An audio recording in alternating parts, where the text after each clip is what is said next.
ابني، انقذ ابني يا قصي.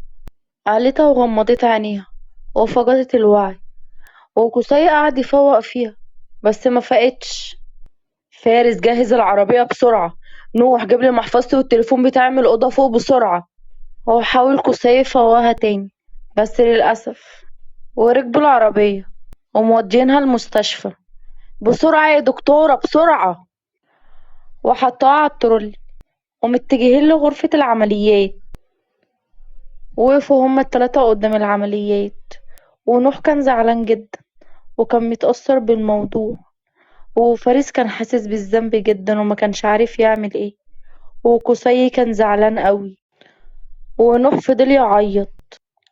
ما تخافوش، هي مش هيحصل لها حاجة ان شاء الله، وان شاء الله هتبقى كويسة وترجع تعرفنا تاني بتنظيف القصر. يا رب يا قصي.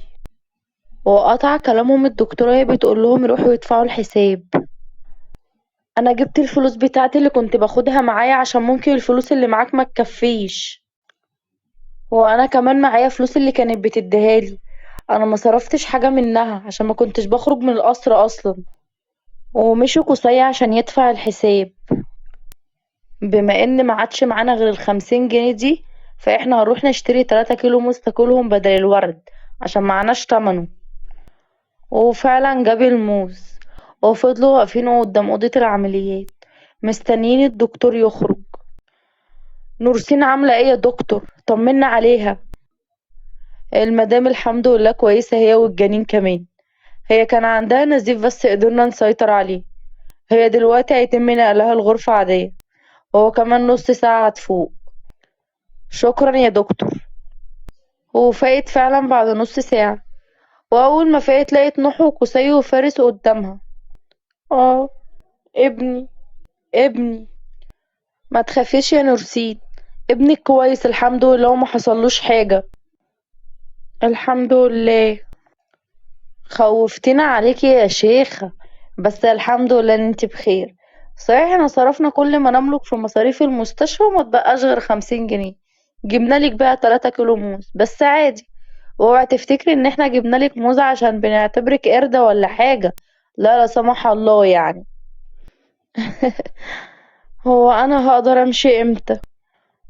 مش عارف، هروح اشوف الدكتور واجيلك.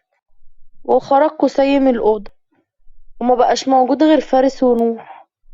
وهو فارس بقى عمال يبص لنورسين بندم وزعل، وهو ما كانش عارف هو عمل كده ليه.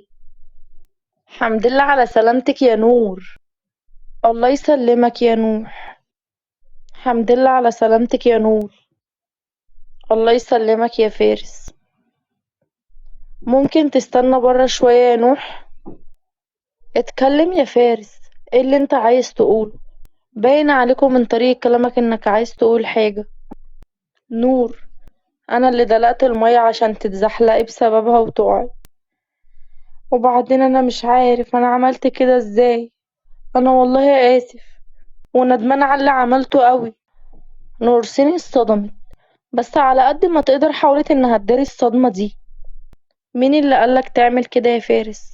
عشان انا واثقة ان لا انت ولا اخواتك تفكروا كده. كفاية نظرة الخوف اللي شفتها في عينيكوا النهاردة لما وقعت. وكمان لو انت اللي فكرت تعمل كده ما كنتش هتيجي وتقولي. هو حكالها فارس على المكالمة اللي حصلت بينه وبين صاحبه. وصاحبك ده اسمه ايه؟ عمر راشد. انا مسامحاك يا فارس على اللي عملته، وعايزاك تعرف ان عمري ما هعمل زي ما صاحبك ده قالك. وبعد كده ما تسمعش كلام اي حد وخلاص. لازم تفكر الاول في العواقب. درس واتعلمته منه يا نورسين، بس انا بتمنى انك تكوني مش زعلانة مني فعلا. خلاص يا فارس، كأن ما حصلش حاجة. روح بقى نادي على نوح. وخرج فارس. ونورسين كانت مصدومة من اللي حصل. وجاب اخو نوح ودخلها الأوضة تاني. ان شاء الله هتخرجي بكرة. ووصلوا القصر ولقيت المكان نضيف جدا. ايه ده؟ مين اللي نظف القصر؟ انتوا جبتوا خدامين تنظف؟ لا يا نورسين، احنا لما رجعنا بالليل من عندك نظفنا القصر. وبعدين احنا هنجيب خدامين منين؟ واحنا اخر 50 جنيه كانت معانا جبنا لك بيها موز. طب انا جعانة قوي، ما اكلتش اي حاجة من امبارح. انت تقعدي على الكنبة دي وترتاحي وتاكلي موز واحنا هنعمل الاكل. طب ايه، هتعرفوا تطبخوا ولا ايه؟ طبعا يا بنتي، الطبخ ده حاجة سهلة جدا. ها يا رجالة، هنعمل ايه؟ انا عارف يا اخويا، مش انت اللي قعدت تتفشخر اوي تقول لها الطبخ ده حاجة سهلة جدا؟ البس بقى، واحنا ما بنعرفش نعمل كوباية شاي حتى. انا عندي فكرة، احنا نبحث على طريقة عمل الاكلة اللي احنا عاوزينها على اليوتيوب. صح، احنا نبحث على طريقة عمل المكرونة والفراخ المشوية، عشان دي اكلة سهلة قوي. خلاص ماشي. وبالفعل شافوا الطريقة على اليوتيوب. بس لحظة يا جماعة، احنا لازم قبل ما نبدأ الطبخ نعمل الطقوس بتاعة الطبخ الأول. وايه هي بقى طقوس الطبخ يا اخويا؟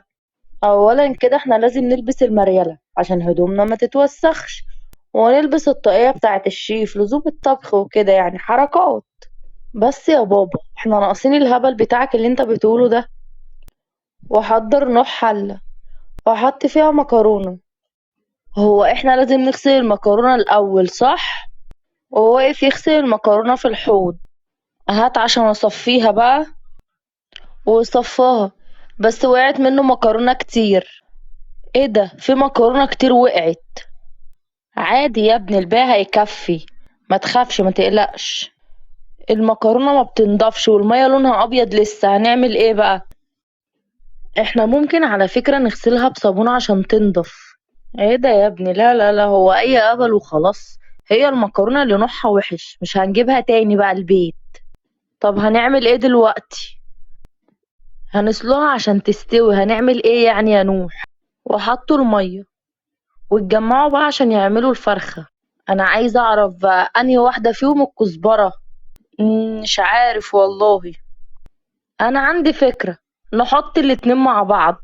وبالفعل حط الاتنين مع بعض. هات شوية ملح يا فارس. وهو فارس ادى سكر مطحون بدل الملح. وقطع نوع الطماطم وحطها في الخلاط من غير ما يحط مية. هو ايه اللي الخلاط عمله ده؟ هو الخلاط مش بيشتغل ليه؟ عشان ما حطيتش مية الاول يا غبي. ونوح حط حبة مية في الخلاط. اطفيه اطفي بسرعة. وهدومهم اتبهدلت ووشهم كمان. ده مفيش غير الحبة دول. هيقضي الفرخة. انا مش عارف يا فارس انت بتضحك على ايه. يلا بقى عشان نعمل الفرخة. ونوح جاب الفرخة من التلاجة. هنحطها على درجة كام بقى؟ انا عندي فكرة، احنا نعمل تصويت، انا بقول 200. وانا بقول 300 عشان تستوي بسرعة. وانا كمان 300. وحطها فعلا على درجة حرارة 300. ونسيوا المكرونة خالص. ومرة واحدة نوح افتكر وقال لهم المكرونة. وبصوا على المكرونة اتصدموا، لقوا حجمها كبير جدا وما بقاش فيها أي مية. هي كده باظت؟ لا يا ابني، ما باظتش ولا حاجة. هو مش لما الرز بيستوي المية بتخلص منه؟ فكده بقى المية خلصت منها، يبقى المكرونة استوت. طب كده المكرونة استوت، هنعمل الصلصة ازاي بقى؟ وهنعمل صلصة ليه بقى يا زكي، وفي صلصة جاهزة في التلاجة؟ بس الصلصة ساقعة. عادي يعني، هنسخنها، مش محتاجة ذكاء هي.